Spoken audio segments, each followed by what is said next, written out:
सलाम मुफ्ती साहब। वालेकुम सलाम। मुफ्ती साहब, जैसे आप हमेशा कहते हैं कि जो एक डेमोक्रेटिक या सेकुलर निज़ाम है वो एक बोगस निज़ाम है। तो जहाँ पे मुझे लगता है मुसलमानों की संख्या ज़्यादा है, 60 से 70% है, वहाँ पे तो ऑप्शन है कि वहाँ पे शरिया लॉ लगा दिया गया। हम्म। लेकिन जहाँ पे आबादी भारत जैसी है, या क्रिश्चियन ज़्यादा है, या हिंदू ज़्यादा है, या लेट्स से बराबर बराबर है, वहाँ पे इसका आपको अल्टरनेटिव क्या नज़र आता है? क्योंकि अगर आप किसी चीज़ को गलत कह रहे हैं तो उसका अल्टरनेटिव भी आपको देना पड़ेगा। अल्टरनेट तो हमने दे रखा है ना। यानी आप जो इस्लामी निजाम है वही अल्टरनेट है भाई। दावत का हिस्सा है हमारा। हम चाहे माइनॉरिटी के तौर पर रहें या मेजोरिटी के तौर पर रहें, ये हमारी शरी जिम्मेदारी है कि हम दीन की दावत लोगों तक पहुंचाते रहें। और दीन की दावत का मतलब सिर्फ ये नहीं है कि आप रोजा रख लें, नमाज पढ़ लें और ला इलाहा इल्लल्लाह कह दें, बल्कि दीन की दावत वो एक पूरा ये होलिस्टिक पैकेज है कि जिसके अंदर निजाम हुकूमत और इसी तरीके से कि आपकी जो मार्केट है, शेयर मार्केट है, वो कैसे चलनी चाहिए, आपका बाजार कैसे चलना चाहिए, आपकी इकोनॉमी कैसे चलनी चाहिए, आपकी जस्टिस सिस्टम कैसा होना चाहिए। ये पूरा एक होलिस्टिक सिस्टम है। हम पूरे होलिस्टिक सिस्टम की दावत देते हैं। तो जब हम ये कह रहे हैं कि जो डेमोक्रेसी है वो एक बोगस निजाम है, तो उसकी वजह यह है कि हमारे पास उससे कहीं बेहतर, लाख दर्जा बेहतर, बल्कि सबसे बेहतर निजाम है हुकूमत का। जब हम ये कह रहे हैं कि कैपिटलिज्म एक जालिमाना निजाम है, तो उसकी वजह यह है कि हमारे पास जो इस्लामिक फाइनेंस का सिस्टम है वो उससे कहीं बेहतर, लाखों दर्जा मुनसिफाना निजाम है। तो हम तो पूरे दीन की दावत दे रहे हैं ना। जहाँ पे जैसे भारत जैसे देश में 20 से 30% जैसे आबादी है मुसलमानों की, जी वहाँ हाँ। पे सरिया लगा देना ये नहीं, इनजस्टिस नहीं होगा? क्योंकि मेरा मानने ख्याल वाले है ही। आप पिछली मर्तबा आपने मुझसे ये सवाल किया था और उस वक्त आप इस सवाल को समझ गए होंगे। मैंने क्या कहा था, और मुझे हैरत है कि आप पढ़े लिखे आदमी हैं और सही आपके सिंसियर सवाल बाज मर्तबा होते हैं, लेकिन आप दोबारा उसको बात को घुमा रहे हैं। मैंने क्या कहा था आपसे? मैंने आपसे ये कहा था कि अगर मैं प्राइम मिनिस्टर बनूं और मैं इस बात पर प्राइम मिनिस्टर बनूं कि मुझे 400 सीटें चाहिए ताकि मैं मुल्क का कॉन्स्टिट्यूशन बदल दूं और शरिया नाफिज कर दूं, और मुझे 400 सीटें मिल जाएं, इसका मतलब ये कि पब्लिक विल मेरे साथ है, तो जाहिर सी बात है कि मैं शरिया नाफिज करूंगा और मैं खिलाफत लाऊंगा। क्यों? इसलिए कि पब्लिक ये चाहती है। तो आप ये जो आप 20 नहीं से नहीं 30% की बात कर रहे हैं, नहीं सुन लीजिए, आप जो 20 से 30% की बात कर रहे हैं, 20 से 30% लोग जो हैं वो जाहिर है कि जबरदस्ती 70% की आबादी के ऊपर कोई निजाम थोप दें तो ये मुनासिब नहीं होगा। लेकिन अगर 30-70% लोग उन 20-30% लोगों के निजाम को अडॉप्ट करना चाहें तो क्या आपको कोई प्रॉब्लम है? नहीं, फिर कोई प्रॉब्लम नहीं होगी। बस यही बात है। तो हम नहीं जबरदस्ती नहीं थोपेंगे। हाँ, हम कंसेंसस कायम करेंगे। हम कोशिश करेंगे कि लोगों में अवेयरनेस पैदा करें और उनको बताएं कि हमारे पास एक बेहतर निजाम है, उस निजाम को कबूल कर लिया जाए, थोपेंगे नहीं। जी ओके। मुझसे मैं इसमें एक दो कुछ के जी। हिस्टोरिकल एनालिसिस अगर करना चाहें मिस्टर एक्स भाई, कि हमारे पास जो सिस्टम है क्या वो हमारा अपना है? नहीं, अपना तो नहीं है, सभी जगह से लिया हुआ है। ठीक है। तो अब दूसरा सवाल ये है कि ये हमारा अपना नहीं है, तो क्या ये हम पे जबरदस्ती थोपा गया है या हमने विलिंगली इसको अपनाया है? नहीं, थोपने के बाद आज तो जनता इसको एक्सेप्ट करती है ना, वोट देती है, और मतलब ज्यादातर लोग डेमोक्रेसी को प्रेफर करते हैं। मैं आपको हिस्टोरिकल डिफरेंसेस के साथ बात करना चाह रहा हूँ। मैं आज की बात नहीं कर रहा हूँ। आज का तो जो विल है वो तो मैन्युफैक्चर्ड हो सकता है ना, जो हिस्ट्री में कभी मैन्युफैक्चर किया गया हो। तो मैं बात कर रहा हूँ कि जो सिस्टम है हमारे पास जिसमें हम जी रहे हैं, एक तो ये हो गया कि वो हमारा अपना नहीं है। दूसरा ये कि क्या ये हमारे ऊपर हिस्टोरिकल डिफरेंस के साथ जबरदस्ती थोपा गया है या हमने इसको विलिंगली एक्सेप्ट किया है? नहीं, हर चीज मुझे लगता है पहली बार जो जहाँ पे जाएगी वो थोपी ही जाएगी। ठीक। तो ये निज़ाम जो है, ये सिस्टम जो है वो हम पे ज़बरदस्ती थोपा हुआ एक सिस्टम है, और फिर इस सिस्टम जो है वो अपने अंदर आने वालों को तो विल को मैन्युफैक्चर करेगा ही ना, नहीं तो फिर बागी पैदा होंगे। तो कोई सिस्टम नहीं चाहता कि वो बागी पैदा हो। तो ये सिस्टम का जो ओरिजिन है वो अपने आप में एक थोपा हुआ है, ठीक है? जबर एक मुसल्लत किया हुआ है। ये तो एक हिस्टोरिकल फैक्ट है, ठीक है? अब देखें हम, अब बात हो रही है कि क्या इसके अलावा कोई दूसरा सिस्टम नहीं हो सकता जो इससे ज़्यादा बेहतर हो? अब उसमें मसला क्या है कि देखें, जो जिस सिस्टम में हम रहते हैं वो सिस्टम जो दूसरे सिस्टम के तय प्रेजुडिस होता है। वो जो है ना एक यानी कि हॉस्टिलिटी रखता है, एक दुश्मनी का जो ये रखता है। तो ये सिस्टम, हर सिस्टम का ये अपना फरीज़ा होता है, ये अपनी ड्यूटी होती है कि वो अपने सिस्टम के फेवर में प्रोपेगेंडा करे और दूसरे सिस्टम के खिलाफ में प्रोपेगेंडा करे, ठीक है? तो ये इस सिस्टम में भी हो रहा है। मैं मतलब बहुत हाईली फिलोसॉफिकल जाके बात कर रहा हूँ। आई डोंट थिंक के हमारे यूट्यूब पे या इस तरह के जो सोशल मीडिया प्लेटफॉर्म्स हैं उस पे इतने ज्यादा स्केप्टिकल होके जो है वो सिस्टम पे बात की जाती है। That is very much academic discourse. लेकिन मैं आपके साथ ये बात कर रहा हूँ, ठीक है। वो इसलिए बात कर रहा हूँ कि हमें समझना होगा कि हम जिस चीज को एक नेचुरल समझते हैं, हम समझते हैं कि हम जिस इन्वायरमेंट में जी रहे हैं ना वो एक नेचुरल इन्वायरमेंट है। ये सबसे बुरी, इसको कहते हैं, आप जाके सर्च करिएगा, इसको कहते हैं डिस्कर्सिव रेशनैलिटी। तो मसला ये है कि आज हम डिस्कर्सिव रेशनैलिटी में जी रहे हैं। हमारी रेशनैलिटी जो है वो नेचुरल नहीं है, वो मैन्युफैक्चर्ड की गई है और उसको हम नेचुरल समझ रहे हैं। प्रॉब्लम ये हुआ, इसलिए हमें जो है वो अब इस्लाम से प्रॉब्लम दिखता है। सिर्फ इस्लाम से प्रॉब्लम नहीं दिखता, हमें जो है इवन हर उस चीज से, हर उस आइडियोलॉजी से प्रॉब्लम दिखती है जो कि लिबरल कैपिटलिस्ट आइडियोलॉजी के खिलाफ है, गरचे वो हिंदुइज्म ही क्यों नहीं हो, वो क्रिश्चियनिटी ही क्यों नहीं हो। एग्जैक्टली। यानी आप ये देखें कि इस इलेक्शन में मोदी के नुकसान की जो बुनियादी वजह थी वो ये डर था ना लोगों का कि भाई कॉन्स्टिट्यूशन चेंज कर देगा। देखें, अगर बात सीधी बात है, मुस्लिम वोटों से तो मोदी का नुकसान नहीं हुआ। मुस्लिम वोट अगर रियलिस्टिक देखा जाए तो पहले भी शायद मोदी के साथ नहीं था, आज भी नहीं था। तो अगर मोदी को नुकसान हुआ है तो वो तो हिंदू वोट्स की वजह से हुआ है। तो हिंदुओं ने वोट क्यों नहीं दिया? इसलिए नहीं दिया कि भाई वो 400 पार का नारा दे दिया था। तो एक लिबरल निजाम को जो कि वेस्ट ने इंडिया के ऊपर थोपा है उसको फेवर दिया गया है। चाहे हम उसको हिंदू राष्ट्र के मुकाबले में हम खुद उसको अच्छा कह रहे हैं, हम ये नहीं कह रहे कि हिंदू राष्ट्र बहुत अच्छा है, हम उस निजाम को अच्छा कह रहे हैं। यानी दो बुराइयों में से हमने एक हल्की बुराई को हम पसंद कर रहे हैं। लेकिन अगर आप हिंदू, मैं थोड़ा हिंदू राष्ट्र पे भी बात कर लूंगा कि हम इसको क्यों ज्यादा बुरा मानते हैं, इसको भी मैं इंशाल्लाह डिफाइन कर दूं। क्योंकि देखिए हिंदू राष्ट्र का जो कॉन्सेप्ट है ना, हम उसको मानते ही नहीं है कि वो इंडियन ओरिजिन है, वो बेसिकली मॉडर्निटी का ही एक प्रोजेक्ट है।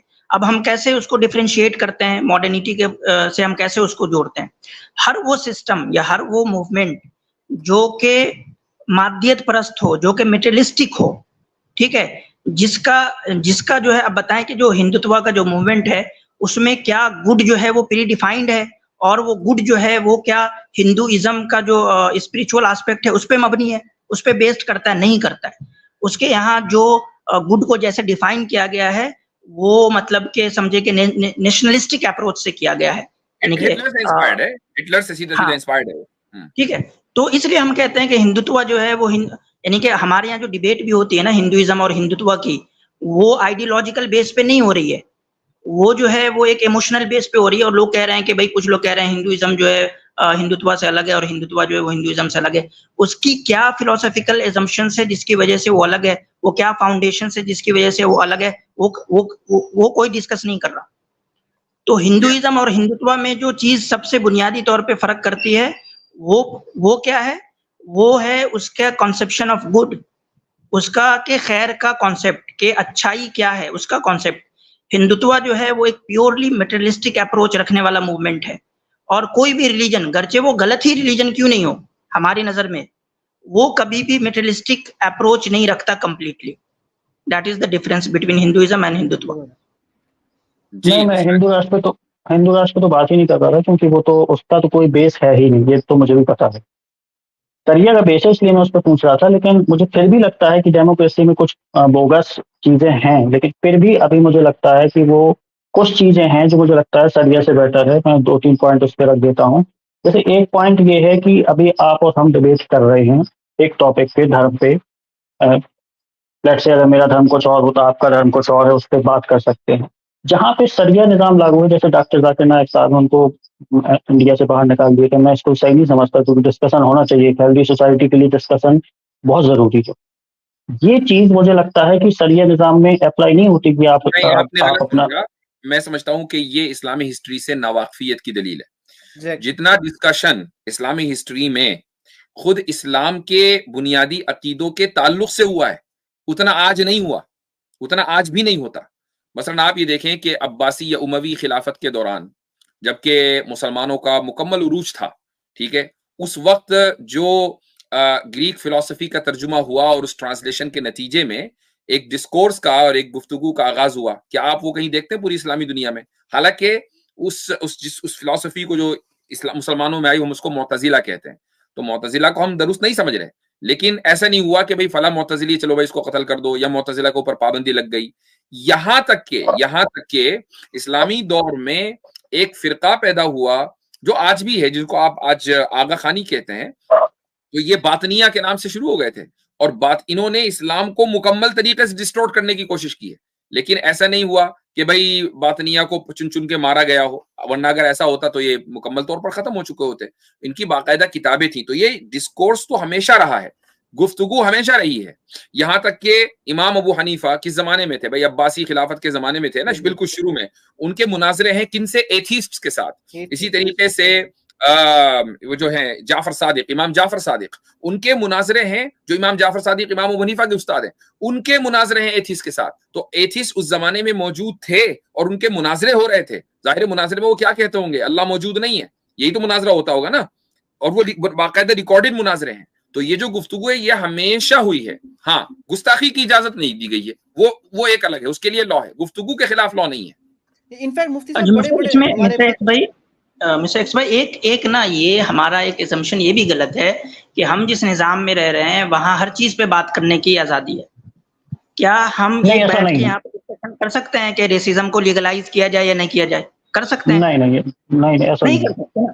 तो ये मैं बार बार कहता हूं कि ये प्रेमिसिस ही गलत है कि ये कहा जाए कि आज जिस सिस्टम में हम रह रहे हैं वहां तो बहुत फ्रीडम है और दूसरे सिस्टम में फ्रीडम नहीं है। मिस्टर एक्स भाई, इसको समझें कि हर सिस्टम का अपना बुनियादी, अपना जो है फंडामेंटल प्रिंसिपल्स होते हैं जिसको वायलेट करने की कोई भी इजाजत नहीं देता, कोई सिस्टम नहीं देता, इस्लाम भी नहीं देता। इसमें मतलब जो सिस्टम आज का है या जो सिस्टम किंगडम होगा या जो इस्लामिक सिस्टम होगा, उसमें कोई फर्क नहीं है। हर सिस्टम जो है वो एक रेड लाइन बनाता है और उस रेड लाइन को क्रॉस करने की इजाजत नहीं देता। खुद इसी को देख लीजिए आसिम भाई, कि क्या खुलकर इंडिया में जहां डेमोक्रेसी है खिलाफत की बात की जा सकती है? नहीं की जा सकती। क्यों? इसलिए कि खिलाफत उस सिस्टम के, डेमोक्रेसी के खिलाफ है। तो आप नहीं बात कर सकते ना। तो आप ये नहीं कह सकते कि देखें हम डेमोक्रेसी में खुलकर बात कर रहे हैं, नहीं कर रहे हैं आप उस सिस्टम के खिलाफ, जो उसकी बुनियादी, उसका जो बेसिक कैरेक्टर है, उसके खिलाफ जाकर बात नहीं कर सकते हैं। असल में मुफ्ती साहब, इनको वही है कि आपको हिस्ट्री पढ़ना बड़ा इंपॉर्टेंट है, क्योंकि बड़े बड़े नॉन मुस्लिम्स नाम है, पॉल ऑफ एंटीओक है, जॉन ऑफ डेमास्कस है, जिनके साथ पोलेमिकल वर्क्स हुए हैं मुसलमानों के। मतलब ये यहाँ से कोई किताब लिखता था, वहां से कोई किताब लिखता था, पब्लिक डिबेट्स होती थी, तभी तो जाके हमारे पास अल्हम्दुलिल्लाह इतना बड़ा चंक है लिटरेचर का। ये वन साइडेड थोड़ी है। जब वहां से रेजिस्टेंस आती है तो हम यहाँ से जो है वो काम लिखा गया मुसलमानों की तरफ से। तो ऐसा बिल्कुल भी नहीं है कि वो एकदम से बात भी नहीं करने दी जाएगी। तो ये एक नहीं, मुझे हिस्ट्री का ये पॉइंट पता नहीं था जो मुफ्ती साहब ने मेरे सामने रखा। मैं एक लास्ट पॉइंट और है वो मैं रख दूं कि जैसे इस्लामिक निजाम में है, वहां पे दो चीजें हैं कि जो दिफाई जिहाद है वो तो होगा ही और वो सभी देश करते हैं, लेकिन अटैकिंग भी है, जो जहाँ पे आप इस्लाम का प्रचार करना चाहें वो अगर मना कर दे, डेमोक्रेसी में भी है मेरे भाई। जी, जहाँ पे जैसे आप गो अहेड। जैसे लेट्स से नॉर्थ कोरिया है, वहां पे आपने कहा कि हमें इस्लाम का प्रचार करना है, वो मना करता है, तो वहां पे अटैक किया जाएगा। ये चीज है। अब ये चीज पूरी जहां पे भी लागू है वहां पे, और ये सभी जगह होता रहेगा। तो इस हिसाब से मुझे लगता है जो भी देश युद्ध की स्थिति में रहता है वो कभी ग्रो नहीं कर पाता। तो ये भी एक मुझे माइनस पॉइंट लगता है। बताएं कि क्या नॉर्थ कोरिया के ऊपर आज वेस्टर्न लिबरल डेमोक्रेसीज ने हमले नहीं किए हुए? नहीं किए हुए हैं ना। क्योंकि हमला करने के लिए जरूरी नहीं है कि मिसाइल ही गिरे। आप जो सैंक्शंस लगाते हैं ना, कि दवाई नहीं है, मशीनें नहीं है, हॉस्पिटल्स नहीं है, ये सारे हमलों के अंदर आते हैं। लोग भूखे मर रहे हैं, यानी उनके पास जो छोटी मोटी बीमारियां होती है उसकी दवाएं उस पूरे मुल्क की आवाम के पास नहीं है। क्यों? इसलिए कि भाई उस मुल्क का जो निजाम है ना वो हमारा वाला निजाम नहीं है। तो भाई आवाम की तो कोई गलती नहीं ना, वो तो किंग क्या नाम उसका, किंग जॉन उन मोटू जो है वो उसकी गलती है, उसके अब्बा की गलती थी कि उसने वो निजाम, जो उसके दादा की गलती थी वो निजाम वहां लेकर आए। लेकिन उसकी सजा क्या है? पूरी कौम को मिल रही है। और कौन दे रहा है? सारी लिबरल डेमोक्रेसीज मिलकर दे रही हैं। तो दिफाई ये जो इकदामी जो है अटैक है वो तो चल रहा है, इट्स ऑन गोइंग, और आज से नहीं चल रहा, 17 साल से चल रहा है। मिस्टर एक्स भाई, ये भी ना मतलब के एक कह लें कि ये पॉसिबल नहीं है। इसका जो ताल्लुक है ना, जो इकदामी जो वॉर होते हैं, मतलब ठीक है, अटैकिंग जो होते हैं, उसका जो ताल्लुक है वो किस चीज से है? वो उसी चीज से है कि आपका कॉन्सेप्शन ऑफ गुड क्या है और आपका कॉन्सेप्शन ऑफ जस्टिस का क्या है। तो जब आप मानते हैं कि कहीं गुड नहीं हो रहा, कहीं जस्टिस नहीं हो रहा, तो ये आपकी जिम्मेदारी है कि आप वहां इंटरवीन करके जस्टिस को एस्टैब्लिश करें, ये आपकी जिम्मेदारी है। तो ये चीज आपको थ्रू आउट हिस्ट्री हर एक जगह दिखेगी कि जब कोई सिस्टम अपने जस्टिस को डिफाइन कर लेता है और अपने खैर को, अपने गुड को डिफाइन कर लेता है और उससे अलग कहीं कुछ देखता है, तो फिर वो वहां इंटरवीन करता है। वो अपनी मोरल रिस्पॉन्सिबिलिटी समझता है कि वो जस्टिस और जो गुड है, जो उसके अकॉर्डिंग उसको जो है वो एस्टैब्लिश करे। ये आप भी बोलेंगे ना कि एक मोरल इंसान की निशानी तो यही है कि वो कहीं इनजस्टिस होता देखे तो वो वहां इंटरवीन करे। जी, जैसे अभी अमेरिका अफगानिस्तान में जगह जगह इंटरवीन कर रहा है, तो वो उस लायक है कि इंटरवीन कर सके। लेकिन इस्लामिक निज़ाम में ये है कि अगर आप लायक भी नहीं है फिर भी आप करें, और जैसे हिस्ट्री में देखा गया है। ऐसा नहीं है मतलब इसमें ये भी है कि लायक होने का जो डिफिनेशन है ना वो हमारा अलग है। नहीं, चले थोड़ा मैं इन्हीं का डेफिनेशन ले लूं। हम इन्हीं का अगर डेफिनेशन है, लायक होने का मतलब यही हुआ ना कि भाई आपकी मुकम्मल सलाहियत नहीं है, इस्तेदाद नहीं है, आप प्रिपेयर्ड नहीं है। लायक होने का मतलब यही हुआ ना मिस्टर एक्स। जी, चीजें नहीं है आपके पास उतनी बराबर लड़ने की, नहीं है आपके पास उतनी, उसमें ठीक है, तो उसकी हमारे यहाँ भी कोई गुंजाइश नहीं है। पहले कुरान करीम में वाज़ेह तौर पर यह हुक्म है कि जितना तुमसे हो सके उसकी तैयारी करो। वअइद्दू लहुम मस्तताअतुम मिन कुव्वतिन व मिन रिबातिल खैल, कि पहले तुम तैयारी करो। तैयारी करने के बाद जब तुम उस लेवल पर पहुंच जाओ तो बिल्कुल ठीक है, तभी इकदाम होगा ना। उससे पहले कैसे इकदाम होगा? हाँ, दिफा तो आप कभी भी कर सकते हैं, आप एक तलवार से कर सकते हैं, आपके हाथ में कुछ नहीं है, दिफा तो आप हर हाल में करेंगे। इकदाम के लिए तैयारी का हुक्म है। फिक की किताबों में इनफैक्ट ये तक लिखा हुआ है कि रूलर को बहुत सी चीजें देखनी पड़ती हैं कि अगर उसको डिक्लेयर करनी है वॉर, तो ये देखना है कि मेरे पास जो है असलाहा है, यानी वेपन्स हैं, मेरे पास रिसोर्सेज हैं, कैजुअलिटी कितनी होंगी, गुड प्रिवेल करेगा कि बैड प्रिवेल करेगा, तो सारी चीजें देखनी पड़ती हैं। तो चलिए ठीक है। आई थिंक मुझसे लंबी गुफ्तगू है। मिस्टर एक्स भाई, मैं आपको लास्ट में एक सजेशन दूंगा कि आप जाके सर्च करिएगा और कुछ एकेडमिक पेपर्स मिलेंगे तो वो पढ़िएगा। मिल्लत सिस्टम सर्च करिएगा, ठीक है। हम आज भी कहते हैं कि माइनॉरिटीज के लिए जो सबसे बेहतर सिस्टम है वो मिल्लत सिस्टम है, ठीक है, जिसकी बुनियाद जो है वो मिसाक मदीना में मिलती है। तो वो यानी कि हर उसके लिए, जैसे मुसलमानों के लिए इंडिया में, या मान ले कि किसी दूसरी जगह पे जहाँ कोई और दूसरी कौम माइनॉरिटीज में रह रही है, तो उनके लिए सबसे बेहतर जो निज़ाम है वो मिल्लत सिस्टम है। इस पे कुछ आर्टिकल आप निकाल के पढ़ सकते हैं, ठीक है। मिल्लत सिस्टम सर्च करिए। चलें, जी, सलाम। Thank you.